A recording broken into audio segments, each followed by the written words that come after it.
Man, bro, this story is crazy. Honestly, this Big U story and everything that follows it, all the other people that are involved, is just the story that I didn't expect to happen. This story just developed out of nowhere, and it is very shocking to say the least. Now, it says here that federal authorities are searching for the longtime leader of South Los Angeles based gang who has been posing as an entertainment entrepreneur and community activist. He is wanted in connection with the M for 2021, as well as serious other racketeering activities linked to a criminal enterprise he allegedly operated. Keep it alleged. Eugene Henley Jr., also known as Big U, is considered a fugitive following an incident filed on Wednesday by the U.S. Attorney Office for the Central District of California. The 58-year-old was charged with conspiracy to violate the Racketeer Influence of Corrupt Organization Act, also known as the RICO. The leader of the gang, Henley, and his gang were involved in extortion, fraud, human, and the 2021 of an aspiring rap musician, according to the U.S. Attorney. Now the paperwork says that said rapper was an aspiring rapper identified in court documents as RW in January 2021. RW signed with Big U's music label, Unique Music, after recording a diss track that was aimed at Big U at a Las Vegas studio.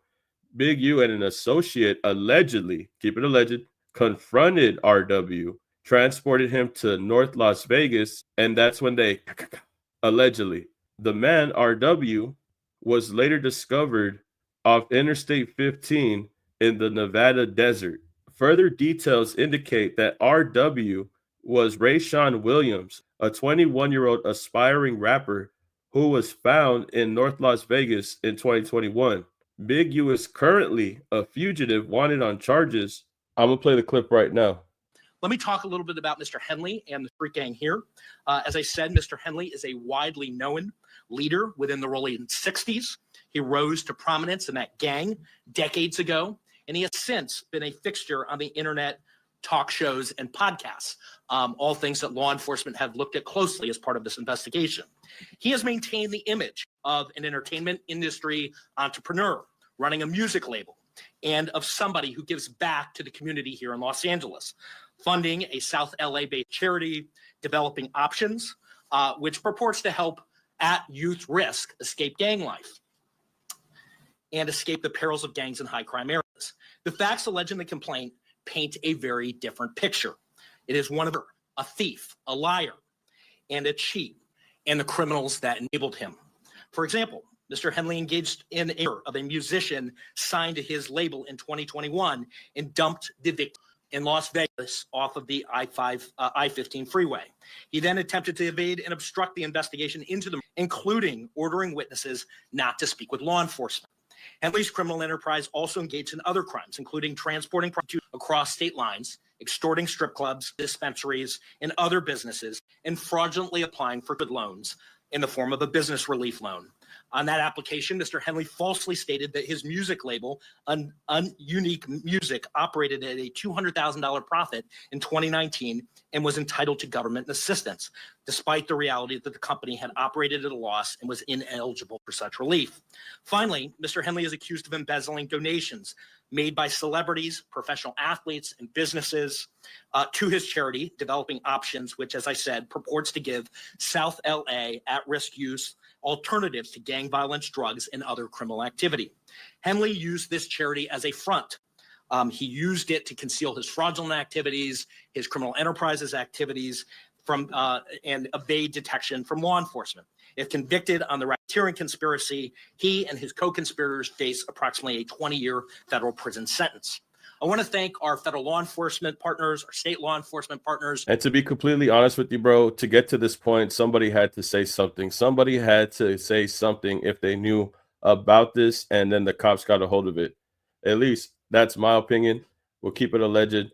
But if any of this is true, keep it alleged. I feel like somebody had said something to the police over the amount of time, because they don't come down on you like this unless they have everything in order to do so. They wouldn't come at you like this if they didn't have any type of proof or any type of statement that was made by somebody. And it looks like this is an unfortunate thing that transpires. I just want that to be clear that this is a very unfortunate thing that we're seeing here. And I feel like the other thing to point out as well, besides Big U, is Luce Cannon and Bricc Baby, because we know the controversies that Bricc Baby is involved in. And moving forward, posted by Megan Kniff, she had posted out some of the documents, and it says here that some of the documents state outside of the No Jumper podcast filming location in Los Angeles, Williams got into an altercation with somebody. And if you don't know who Williams is, that is Luce Cannon, from my understanding. And this was an altercation that involved Luce Cannon and Whack 100. This was a video that went viral, and it took part right in front of No Jumper. I made a video about it recently when it had happened. And it says here, lately, Williams, which is Luce Cannon, who is seen at No Jumper affiliated with them, has claimed in multiple interviews that he is no longer affiliated with Big U, whom he now refers to other names. However, Luce Cannon continues to discuss former Big U enterprise business, to discuss and mention past crimes, and to actually commit the same currently. For example, on January 3rd, 2025, outside of No Jumper podcast filming location in Los Angeles, Luce Cannon got into an altercation in front of them. I'm not sure if it shows right here in the documents, but in video, you can see that Luce Cannon is with Whack 100. This was a viral clip that everybody had talked about, that they had talked about on No Jumper. And she says here that No Jumper gets a few mentions in this new RICO indictment against Big U. From my understanding, Big U has been on No Jumper several times at this point, as well as other podcasts. And I'm sure the police have been looking at everybody's YouTube channels that have him on there, Luce Cannon or Bricc Baby. And that's another interesting thing, is that they picked up Bricc Baby as well. Now, as of right now, Bricc Baby, nothing has been mentioned about why he got picked up. But I think this is a broader thing that the cops are trying to do. I think they're trying to pick up as much people as they can to see if anybody is going to talk. Now, this is a very, very unfortunate situation to find out about, to know about. And these are all things that are very serious. And it's very unfortunate to see all of this go down. At this point, I will be tapping in to everything, see if there's any updates moving forward in this case, because this is a perfect example of police looking into social media in current time, watching No Jumper, watching these YouTube podcasts, watching these YouTube channels, just like me and you. It's the hip hop police. And I think it's a crazy thing that continues, but we'll keep it alleged. We don't know what's going on.